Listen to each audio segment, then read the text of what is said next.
we start our process off in the nucleus, correct? That is where the DNA is stored. Can DNA ever leave the nucleus?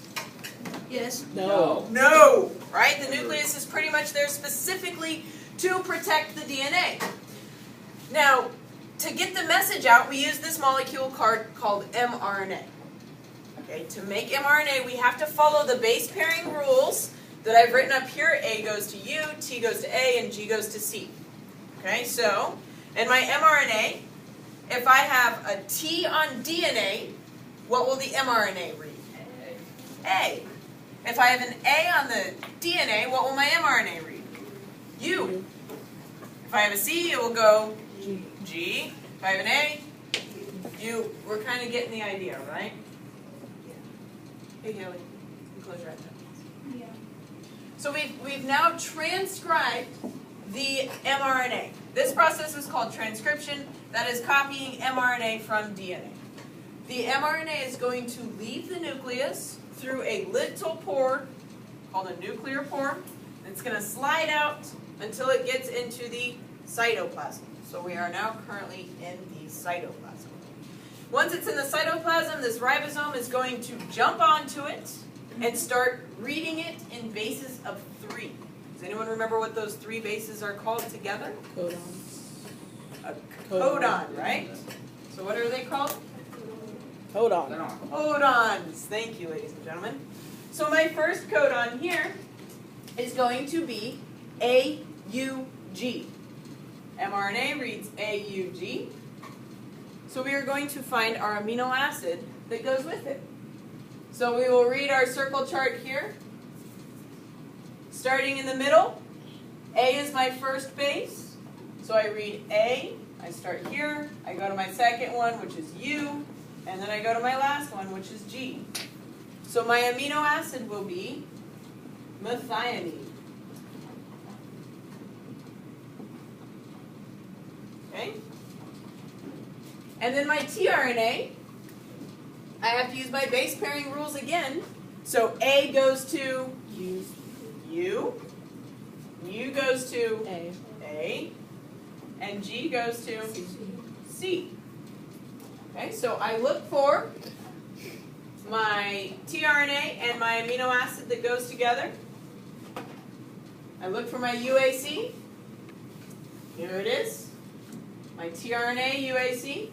And I find my methionine that is going to bind to the tRNA. They bind together, they form this little complex, and they move into the ribosome. And they bind together like so. Once in the ribosome, the tRNA goes away. The tRNA can be reused again or recycled to go out and grab another methionine. And we have started our new polypeptide chain. Okay? So our first amino acid is the methionine. What do we think we do next? Same thing. Scoot the mRNA chain over. We've got our new codon. And we're going to pick the pace up on this one a little bit. So we've got our new codon. It's UAU.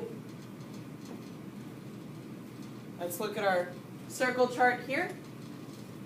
UAU gives us tyrosine. We work from the center out. UAU, tyrosine.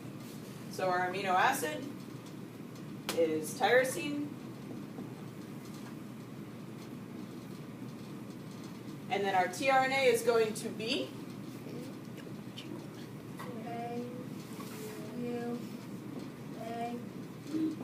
okay?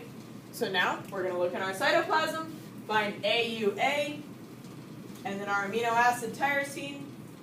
They bind together. They latch onto the mRNA, and they've added to the polypeptide. And the tRNA goes away to do its job again. Okay?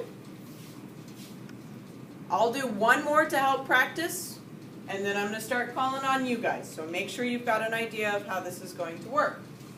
Last one that I'm going to do, and then you are going to do the last few. I'm going to scoot my mRNA over. My next codon reads CCG. And those of you that are in orchestra, make sure you're writing this down. So CCG. My amino acid. CCG is proline.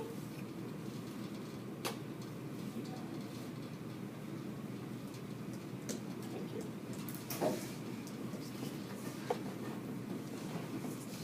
Proline is our amino acid, and the tRNA will be GGC. Make sure we understand how we got that. We just look at our base pairing rules. C goes to G, C goes to G, and G goes to C.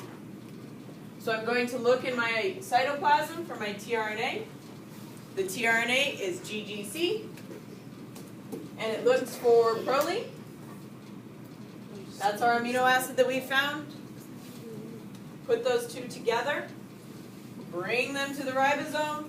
The GGC binds onto the mRNA, adds the proline to our polypeptide chain, then the tRNA goes off. Okay? I think that's good for now.